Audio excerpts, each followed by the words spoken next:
চলতড়িৎ অধ্যায়ের প্রথম যে কোশ্চেনটি, কুলম্বের সূত্র লেখে কুলম্ব ও স্টেট কুলম্বের মধ্যে সম্পর্ক উল্লেখ করো। তারপরে কোশ্চেন দেখো, ভোল্ট কি, তড়িৎ বিভব এবং বিভব পার্থক্যের মধ্যে যে এককগুলি রয়েছে সে এককগুলি বলতে হবে। নেক্সট কোশ্চেন দেখো, তড়িৎ চালক বল ইএমএফ বাস্তবে কোনো বল নয়, এই বিষয়টি ব্যাখ্যা করো। এরপরে কোশ্চেন, কোনো কোষের তড়িৎ চালক বল 1.5 ভোল্ট বলতে কি বোঝায়। নেক্সট কোশ্চেন, তড়িৎ চালক বল ও বিভব পার্থক্যের তুলনা করো। অর্থাৎ বন্ধুরা, একে একে আমি তোমাদের সামনে এখানে কিন্তু প্রত্যেকটা অধ্যায় ধরে ধরে তোমাদের সামনে কোশ্চেনগুলো আলোচনা করে দিচ্ছি। তোমরা 2026 সালে মাধ্যমিক কিংবা স্কুলে যে টেস্ট পরীক্ষা রয়েছে, এছাড়া তোমাদের যে কিছুদিন বাদে সেকেন্ড ইউনিট টেস্ট পরীক্ষা রয়েছে, সেই সেকেন্ড ইউনিট টেস্টে যে সিলেবাসটা রয়েছে তার সিলেবাস অনুযায়ী আমি তোমাদের সামনে এখানে প্রত্যেকটা কোশ্চেনগুলো শেয়ার করে দেওয়ার চেষ্টা করছি। আশা রাখছি এর বাইরে কিন্তু কোনো কোশ্চেন আসছে না, তাই তোমরা একে একে প্রত্যেকটা অধ্যায় এবং তার কোশ্চেনগুলো দেখতে থাকো। আশা রাখছি এর বাইরে কোনো কোশ্চেন হচ্ছে না বন্ধু। চলতড়িৎ অধ্যায় থেকে নেক্সট যে কোশ্চেনগুলো পাচ্ছ সেগুলোকে দেখে নাও। ওহমের সূত্র ও তার গাণিতিক রূপ ব্যাখ্যা করো। রোধের একক ও মাত্রাটি লেখো। নেক্সট কোশ্চেন দেখো, পরিবাহী তারের দৈর্ঘ্য, প্রস্থচ্ছেদের ক্ষেত্রফল ও উপাদানের উপর রোধ কীভাবে নির্ভর করে তা বোঝাও। নেক্সট কোশ্চেন দেখো, রোধাঙ্ক কাকে বলে, এর একক ও মাত্রা লেখো। নেক্সট কোশ্চেন দেখো, তড়িৎ পরিবাহিতাঙ্ক কি, এর একক দুটি কি কি। নেক্সট কোশ্চেন দেখো, তুল্যরোধ ও শ্রেণী সমবায় বিষয় দুটি সম্পর্কে কি জানো। নেক্সট কোশ্চেন, শ্রেণী সমবায় ও সমান্তরাল সমবায়ের মধ্যে পার্থক্য আলোচনা করো। নেক্সট কোশ্চেন দেখো, জুলের সূত্র তিনটি ব্যাখ্যা করো। নেক্সট কোশ্চেন, বৈদ্যুতিক হিটারের নাইক্রোম তার কি দিয়ে তৈরি হয়। নেক্সট কোশ্চেন দেখো, ফিলামেন্টের গঠন প্রণালী বলো। ফিউজ তারের বৈশিষ্ট্য কার্যনীতি উল্লেখ করো। অর্থাৎ আমি চেষ্টা করছি শর্ট কোশ্চেন এবং 2 মার্কস কিংবা 3 মার্কস প্রত্যেকটা পার্ট যাতে তোমরা কমন পেয়ে যাও, তার জন্য কিন্তু একটু ডিটেলস বেশি বেশি করে কোশ্চেন দিয়ে দিচ্ছি। কারণ প্রত্যেকটা মানে স্টুডেন্ট রয়েছে এবং তার মধ্যেও আমি তোমাদেরকে একটা পিডিএফ দিয়ে দেবো এই ভিডিও ডেসক্রিপশন বক্সে। সেই পিডিএফের মধ্যে যেগুলোকে আমি তোমাকে হাইলাইট করে পড়তে বলবো, তার মার্ক দিয়ে বলে দেবো এই কোশ্চেনগুলো থেকে বেশি কমন আসার সম্ভাবনা রয়েছে। তবে বাকি কোশ্চেনগুলো তোমাকে একটু দেখতে হবে, কারণ এর বাইরে কিন্তু কোনো কোশ্চেন হচ্ছে না বন্ধু। তো চলো একে একে বাকি কোশ্চেনগুলো দেখতে থাকো। ওয়াট ঘন্টা ও কিলোওয়াট ঘন্টার মধ্যে সম্পর্ক কি। নেক্সট কোশ্চেন, শর্ট সার্কিট কি। নেক্সট কোশ্চেন, সিএফএল এর তুলনায় এলইডি ব্যবহারে কি সুবিধা। এম্পিয়ারের সন্তরণ নিয়মটি লেখো। নেক্সট কোশ্চেন দেখো, ফ্লেমিংয়ের বামহস্ত নিয়মটি কি। নেক্সট কোশ্চেন, বাল্যচক্রের কার্যনীতি ব্যাখ্যা করো। পরের কোশ্চেনটি দেখো, ফ্যারাডের সূত্র দুটি থেকে কি কি বিষয় আমরা জানতে পারি। নেক্সট কোশ্চেন, ডিসি অপেক্ষা এসি কেন সুবিধাজনক তা বলো। নেক্সট কোশ্চেন, ডায়নামো ও মোটরের মধ্যে পার্থক্য আলোচনা করো। নেক্সট কোশ্চেন দেখো, লাইভ তার ও নিউট্রাল তার সম্পর্কে কি জানো লেখো। পরে কোশ্চেন, আর্থিং ব্যবহারের সুবিধাগুলি কি কি রয়েছে। গৃহস্থালির বৈদ্যুতিক বর্তনীর একটি সরলতম রেখাচিত্রের মাধ্যমে বোঝাও। এরপরে একটা গণিত যেটা পাবে সেটা দেখে নাও। একটি বাড়িতে যদি 10টি 40 ওয়াটের বাতি, 5টি 80 ওয়াটের পাখা এবং একটি 80 ওয়াটের টিভি দৈনিক 6 ঘন্টা করে চলে, এক মাসে ওই বাড়ির মাসিক শক্তি ব্যয় কত হচ্ছে এবং প্রতি ইউনিটের দাম যদি 6 টাকা করে হয়, ওই মাসে ওই বাড়ির বিদ্যুৎ খরচ কত। অর্থাৎ এই ধরনের কোশ্চেন হয়তো সংখ্যা পাল্টি দিয়েও তোমাদের সামনে একটা ম্যাথ কিন্তু এবছর অবশ্যই আসবে। এরপর একটা কোশ্চেন দেখো, বিওটি কি। নেক্সট কোশ্চেন দেখো, দুটি রোধের শ্রেণী সমবায়ের তুল্যরোধ 9 একক হলে এবং সমান্তরাল সমবায়ের তুল্যরোধ 2 একক হলে রোধ দুটির মান নির্ণয় করো। এটি একটি অঙ্ক রয়েছে, অঙ্কটা মোটামুটি তোমাকে ঠান্ডা মাথায় করতে হবে, আমি সমস্ত করে দেখিয়ে দেবো। নেক্সট কোশ্চেন দেখো, একটি পরিবাহী রোধ 24 একক পরিবাহীতে 6 এম্পিয়ার প্রবাহ মাত্রা পেতে হলে কত বিভব প্রভেদের প্রয়োগ করতে হবে। এই ধরনের একটা অঙ্ক কিন্তু তোমরা পাবে, ওখানে সংখ্যা পাল্টে দিয়ে হলে। অর্থাৎ বন্ধুরা, আগে একটু তোমাদেরকে বলে দিচ্ছি যে কোন অধ্যায় থেকে কিভাবে তোমাদের জন্য সেকেন্ড ইউনিট টেস্টে তোমরা কোশ্চেন পাবে, কোথা থেকে কিভাবে। দেখো, অধ্যায় তোমাদের রাসায়নিক গণনা অধ্যায় রয়েছে সেকেন্ড ইউনিট টেস্টের জন্য, তাপের ঘটনা রয়েছে, চলতড়িৎ রয়েছে, তড়িৎ প্রবাহ ও রাসায়নিক বিক্রিয়া এই যে অধ্যায়টি রয়েছে, এবং পরীক্ষাগার ও রাসায়নিক শিল্পে ও জৈব রসায়ন রয়েছে, এবং ধাতুবিজ্ঞান। অর্থাৎ এই যে 6টা অধ্যায় থেকে তোমাদের কিন্তু সেকেন্ড ইউনিট টেস্টে কোশ্চেন হবে বন্ধু। আজকের ভিডিওর মাধ্যমে তোমরা এই 6টি অধ্যায় থেকে প্রত্যেকটি কোশ্চেন কমন পেয়ে যাচ্ছ। আর অবশ্যই আমি প্রয়োজনীয় সুবিধার্থে তোমাদেরকে এই ভিডিও ডেসক্রিপশন বক্সে একটা পিডিএফ দিয়ে দিচ্ছি, প্রত্যেকটা কোশ্চেন সেখান থেকে দেখে নাও। 2026 সালের যে মাধ্যমিক পরীক্ষা তাতেও তোমরা কিন্তু আজকে দেওয়া সাজেশন থেকে কমন পাচ্ছ এই 6টি অধ্যায় থেকে যে কোশ্চেনগুলো আসবে। আর অবশ্যই তোমরা তোমাদের স্কুলের টেস্ট পরীক্ষাতে কিন্তু এই কোশ্চেনগুলো কমন পাবে। তো দেখো একটা একটা করে তোমাদের বলে দিলাম।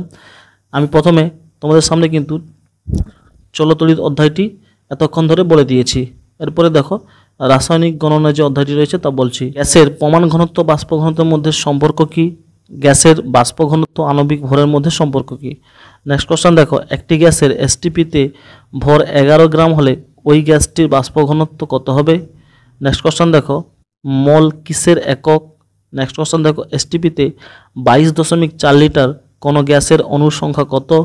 নেক্সট কোশ্চেন দেখো, গ্যাসীয় পদার্থের আণবিক ভর এম ও বাষ্প ঘনত্বের অর্থাৎ ডি এদের দুটির মধ্যে সম্পর্ক লেখো। নেক্সট কোশ্চেন দেখো, কোনো গ্যাসের বাষ্প ঘনত্ব যদি 32 হয় প্রদত্ত গ্যাসটির আণবিক ওজন কত হচ্ছে? নেক্সট কোশ্চেন দেখো, মিথেনের আণবিক ওজন 16, সুতরাং এর বাষ্প ঘনত্ব কত হবে? নেক্সট কোশ্চেন দেখো, কত গ্রাম CaCO3 কে উত্তপ্ত করলে 22 গ্রাম CO2 পাওয়া যাবে? নেক্সট কোশ্চেন দেখো, অ্যামোনিয়া গ্যাসের বাষ্প ঘনত্ব কত? নেক্সট কোশ্চেন, মিথেন যৌগে কার্বনের শতকরা পরিমাপ কত রয়েছে? নেক্সট কোশ্চেন দেখো, 12.046 × 10⁻23 সংখ্যক নাইট্রোজেনের অণুর ভর কত রয়েছে? নেক্সট কোশ্চেন দেখো, গ্যাসের প্রমাণ ঘনত্ব কাকে বলে? এই অধ্যায় থেকে তোমরা 3 মার্কসের জন্য যে কোশ্চেনগুলো পাবে, 3 মার্কসের জন্য যে কোশ্চেনগুলো পাবে সেগুলো দেখো নাও, কিছু ম্যাথ টাইপের পাবে, দেখে নাও। C12 স্কেলে কোনো মৌলের পারমাণবিক ভরের সংজ্ঞা দাও এবং তার সাথে যে জয়েন্ট কোশ্চেন আসছে, গ্রাম পারমাণবিক ভর বলতে কি বোঝায় উদাহরণ সহ লেখো।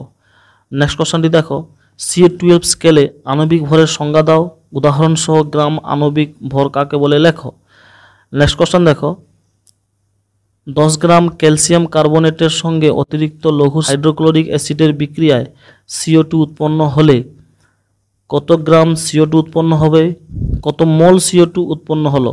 এসটিপিতে ওই CO2 এর আয়তন কত হবে? অর্থাৎ 3টে পার্ট রয়েছে এই কোশ্চেনের মধ্যে, তোমাকে 3টে পার্টের অ্যান্সার দিতে পারলে কিন্তু তুমি 3 মার্কস পাবে। নেক্সট কোশ্চেন দেখো, এই অধ্যায় থেকে যেটা পাবে তোমরা 3 মার্কসের জন্য সেটা দেখে নাও। অ্যামোনিয়া সালফেটকে কস্টিক সোডা দ্রবণ সহ উত্তপ্ত করে 6.8 গ্রাম অ্যামোনিয়া উৎপন্ন করতে কত গ্রাম অ্যামোনিয়াম সালফেট প্রয়োজন হবে? নেক্সট কোশ্চেন দেখো, পর্যাপ্ত পরিমাণ চুনের সঙ্গে 5.35 গ্রাম NaCl এর বিক্রিয়ায় কি পরিমাণ অ্যামোনিয়া উৎপন্ন হবে? এই পরিমাণ অ্যামোনিয়াতে হাইড্রোজেন পরমাণুর সংখ্যা কত হবে তা নির্ণয় করো। নেক্সট কোশ্চেন দেখো, 5.1 গ্রাম H2S তৈরি করতে কত পরিমাণ FeS এর সঙ্গে লঘু সালফিউরিক অ্যাসিডের বিক্রিয়া ঘটাতে হবে? নেক্সট কোশ্চেন দেখো, 22 ডিগ্রি উষ্ণতায় ও 250 mmHg চাপে 4.8 লিটার হাইড্রোজেন উৎপাদনের জন্য কত পরিমাণ N এর সঙ্গে জলের বিক্রিয়া ঘটাতে হবে? নেক্সট কোশ্চেনটি দেখো, এসটিপিতে 250 ml গ্যাসের ভর 0.3571 গ্রাম, গ্যাসটির আণবিক ভর ও বাষ্প ঘনত্ব নির্ণয় করো। ওই গ্যাসের 1 মোল অণুর ভর কত? নেক্সট কোশ্চেন দেখো, ভর ও শক্তির নিত্যতা সূত্রটি লেখো। ভর ও শক্তির সংরক্ষণ সংক্রান্ত আইনস্টাইনের সূত্রটি বোঝাও। অর্থাৎ এই ছিল মোটামুটি তোমাদের যে রাসায়নিক বিক্রিয়া অধ্যায়, সেই রাসায়নিক বিক্রিয়া থেকে কোশ্চেন। নেক্সট অধ্যায়টি দেখে নাও, তড়িৎ প্রবাহ ও রাসায়নিক বিক্রিয়া। অর্থাৎ আমি তোমাদের সামনে এতক্ষণে রাসায়নিক গণনা আর চলতড়িৎ এই দুটো অধ্যায় শেষ করলাম। এরপরে যে অধ্যায়টা আমি আলোচনা করছি সেটা দেখে নাও, তড়িৎ প্রবাহ ও রাসায়নিক বিক্রিয়া। এই অধ্যায় থেকে তোমরা যে ধরনের কোশ্চেনগুলো পাবে দেখে নাও। উদাহরণ সহ তড়িৎ বিশ্লেষ্য ও তড়িৎ অবিশ্লেষ্য পদার্থের পার্থক্য লেখো। নেক্সট কোশ্চেন দেখো, উদাহরণ সহ তীব্র তড়িৎ বিশ্লেষ্য তীব্র তড়িৎ অবিশ্লেষ্য পদার্থের পার্থক্য লেখো। নেক্সট কোশ্চেন দেখো, ধাতব পরিবাহীর মধ্যে তড়িৎ পরিবহন ও তড়িৎ বিশ্লেষ্যের মধ্যে দিয়ে তড়িৎ পরিবহনের মধ্যে পার্থক্য কী হয় তা লেখো। নেক্সট কোশ্চেন দেখো, ভোল্টামিটার কাকে বলে? জলের তড়িৎ বিশ্লেষণ একটি পরীক্ষার সাহায্যে দেখাও। নেক্সট কোশ্চেন দেখো, কপার তড়িৎদ্বারের সাহায্যে কপার সালফেটের জলীয় দ্রবণের তড়িৎ বিশ্লেষণের পরীক্ষাটি বর্ণনা করো। নেক্সট কোশ্চেন দেখো, অ্যালুমিনিয়ামের নিষ্কাশন বিক্রিয়ার মাধ্যমে দেখাও। নেক্সট কোশ্চেন দেখো, H2SO4 এর সাহায্যে CuSO4 এর দ্রবণ থেকে কিভাবে তড়িৎ পরিশোধনের সাহায্যে কপার নিষ্কাশন করবে তা সমীকরণের মাধ্যমে বোঝাও। নেক্সট কোশ্চেন দেখো, তড়িৎ লেপনের দুটি উদ্দেশ্য লেখো। নেক্সট কোশ্চেন দেখো, একটি পরীক্ষার মাধ্যমে তড়িৎ লেপন প্রক্রিয়াটি বোঝাও। নেক্সট কোশ্চেন দেখো, সোনার প্রলেপের ক্ষেত্রে ক্যাথোড অ্যানোড ও তড়িৎ বিশ্লেষ্য রূপে কী কী ব্যবহার করা হয় তা বোঝাও। নেক্সট কোশ্চেন দেখো, রূপার প্রলেপ দিতে ক্যাথোড অ্যানোড ও তড়িৎ বিশ্লেষ্য রূপে কী কী ব্যবহার করা হয় তা লেখো। নেক্সট কোশ্চেন দেখো, লোহার চামচের উপর নিকেলের প্রলেপ দিতে ক্যাথোড অ্যানোড ও তড়িৎ বিশ্লেষ্য রূপে কী কী ব্যবহার করা হবে তা লেখো।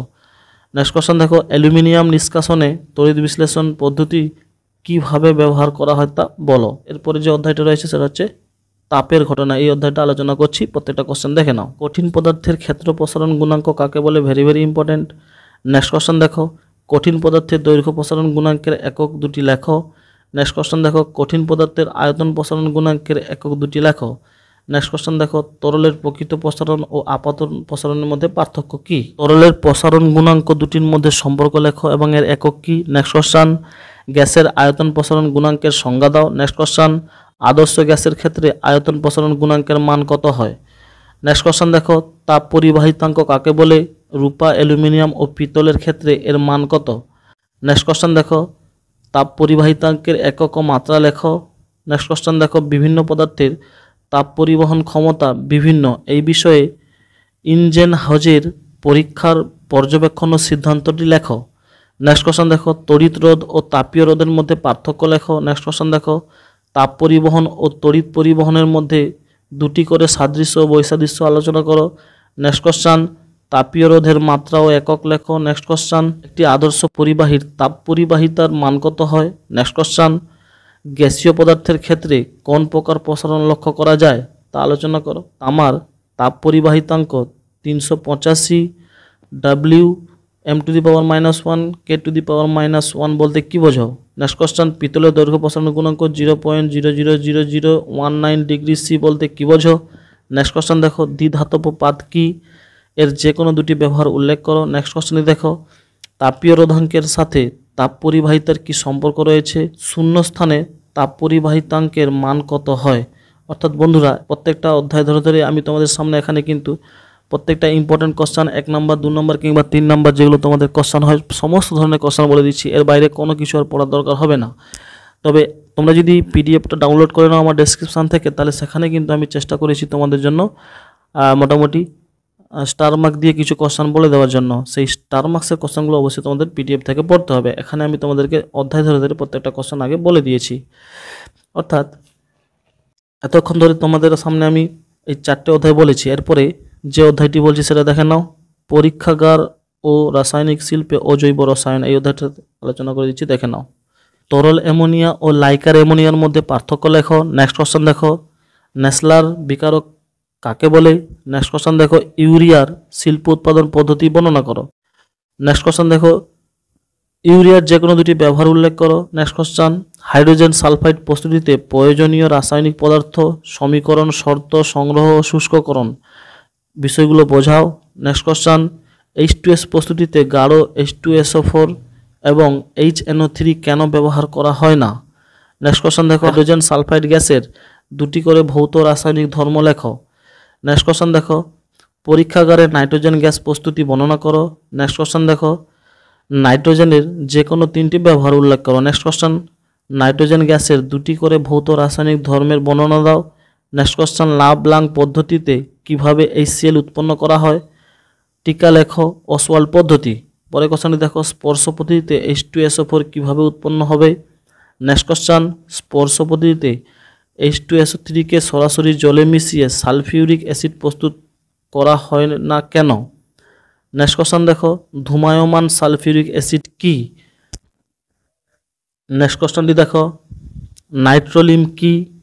নেক্সট কোশ্চেন, N2 প্রস্তুতিতে সরাসরি NH4NO2 কে উত্তপ্ত করা হয় না কেন?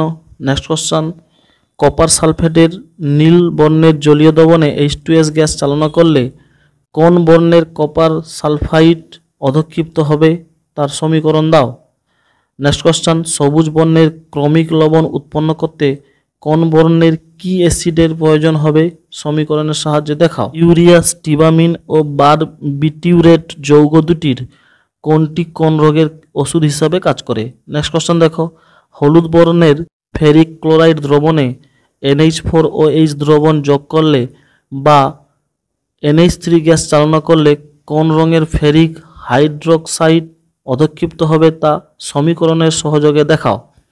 নেক্সট কোশ্চেন দেখো, উত্তপ্ত ম্যাগনেসিয়ামের উপর দিয়ে নাইট্রোজেন চালনা করলে কি ঘটবে তা বলো। নেক্সট কোশ্চেনটি দেখো, ওলিয়াম কি এর রাসায়নিক নাম লেখো। অর্থাৎ বন্ধুরা মোটামুটি এই ছিল তোমাদের পরীক্ষাগারে রাসায়নিক শিল্পর যে অজৈব রসায়ন রয়েছে সেই অধ্যায়ের সমস্ত কোশ্চেন। এর বাইরে আর কিছু করার দরকার নেই। এরপরে তোমাদের যে শেষ অধ্যায় রয়েছে সেটা হচ্ছে ধাতুবিদ্যা। ধাতুবিদ্যা অধ্যায় থেকে মোটামুটি তোমরা সেকেন্ড ইউনিট টেস্টের যে কোশ্চেনগুলো পাবে সেগুলো দেখে নাও। গ্যালভানাইজেশন কি? AL ও Fe এর দুটি করে আকরিকের নাম লেখো এবং এদের দুটি করে ব্যবহার লেখো। নেক্সট কোশ্চেন দেখো, ধাতু সংকর কাকে বলে? এটি ব্যবহারের সুবিধাগুলি লেখো। নেক্সট কোশ্চেন দেখো, আকরিক মাত্রই খনিজ কিন্তু সব খনিজ আকরিক নয়, কেন ব্যাখ্যা করো। নেক্সট কোশ্চেন, ইলেকট্রনীয় মতবাদ অনুসারে জারণ বিজারণ কাকে বলে? নেক্সট কোশ্চেন, দস্তা বা জিঙ্কের পাত্রে কপার সালফেটের দ্রবণ রাখা যায় না, কেন? নেক্সট কোশ্চেন, লোহায় মরচে পড়ার কারণ ও তা প্রতিকারের উপায়গুলি লেখো। নেক্সট কোশ্চেন দেখো, টক জাতীয় খাবার বা আম্লিক ফল বা আচার অ্যালুমিনিয়ামের বা জিঙ্কের বা কপারের পাত্রে কেন রাখা উচিত নয়? নেক্সট কোশ্চেন দেখো, প্যাটিনা কাকে বলে? নেক্সট কোশ্চেন দেখো, ব্রোঞ্জ ও পিতলে কোন কোন ধাতুর মিশ্রণ থাকে এবং ব্যবহার লেখো। নেক্সট কোশ্চেন দেখো, ডুলারুমিন ও ইনভার কোন কোন ধাতু সংকর নিয়ে গঠিত এবং এদের ব্যবহার লেখো। নেক্সট কোশ্চেন দেখো, স্টেনলেস স্টিলে কোন ধাতুর পরিমাণ সবচেয়ে বেশি থাকে এবং এটি কোন কাজে ব্যবহৃত হয়? CaSO4 দ্রবণে জিঙ্কের টুকরো যোগ করলে কি হবে সমীকরণ সহ লেখো। নেক্সট কোশ্চেন, সক্রিয়তার নিম্নক্রম অনুসারে সাজাও। CaAl Fe Sn CuNa। Next question, আকরিক থেকে ধাতু নিষ্কাশন মূলত বিজারণ প্রক্রিয়া, এই বিষয়টি ব্যাখ্যা করো। অর্থাৎ বন্ধুরা আমি এখানে তোমাদের সামনে কিন্তু 2026 সালের মাধ্যমিককে টার্গেট করে এবং তোমাদের স্কুলের টেস্ট পরীক্ষা তাছাড়া সেকেন্ড ইউনিট টেস্ট যে রয়েছে সেই সেকেন্ড ইউনিট টেস্টের প্রত্যেকটা পরীক্ষাকে টার্গেট করে আমি তোমাদের সামনে ভৌত বিজ্ঞান বিষয়ের যে কয়েকটি অধ্যায় রয়েছে সেই কয়েকটি অধ্যায়ের যে কোশ্চেনগুলো তোমাকে অবশ্যই পড়তে হবে এই কোশ্চেনগুলো তোমরা পড়ে নাও, দেখবে এর বাইরে তোমরা কিন্তু একটাও কোনো 1 নাম্বার কিংবা 3 নাম্বার কিংবা 2 নাম্বার কিছুই পাবে না। তবে কিছু কোশ্চেন ঘুরিয়ে ফিরিয়ে আসতে পারে, তার অ্যান্সারগুলো কিন্তু এখান থেকেই পড়বে। কারণ তোমরা জানো ফিজিক্সে মানে কোশ্চেনগুলো অত সহজে তোমাদেরকে দেবে না, কিছু কোশ্চেন ঘুরিয়ে পেঁচিয়ে বলবে। তাই কোশ্চেনগুলো ধরার চেষ্টা করো এবং আমি যে জায়গা থেকে কোশ্চেন তোমাদেরকে সাজেস্ট করলাম সেই জায়গা থেকে কিন্তু তোমরা অ্যান্সারগুলো পাবে। তবে এই কোশ্চেনের মধ্য থেকে কিছু কোশ্চেনকে আমি কিন্তু 3 স্টার 2 স্টার এইভাবে ক্লাসিফিকেশান করে দিয়েছি। তোমরা যদি পিডিএফটা পড়তে পারো সেই পিডিএফ থেকে তাহলে তা পেয়ে যাবে কিভাবে আমি কোনটাকে বেশি হাইলাইট করে পড়তে বলেছি, তোমরা সেখান থেকে দেখতে পেয়ে যাবে। তো সরাসরি গিয়ে আমাদের ভিডিও ডেসক্রিপশান বক্স থেকে অবশ্যই পিডিএফটা ডাউনলোড করো। বেস্ট অফ লাক, আজকে এইটুকু ছিল। আসছি অন্যদিন অন্য কোনো একটা ভিডিও নিয়ে। অবশ্যই যদি তোমাদের কোনো উপকারের কাজে লাগে তাহলে আমাদের চ্যানেল এসআর কোচিং সেন্টারকে অবশ্যই সাবস্ক্রাইব করে রাখো এবং বন্ধুদের মাঝে শেয়ার করে অল নোটিফিকেশান অন করতে কিন্তু ভুলবে না। ধন্যবাদ, সুস্থ থেকো, ভালো থেকো।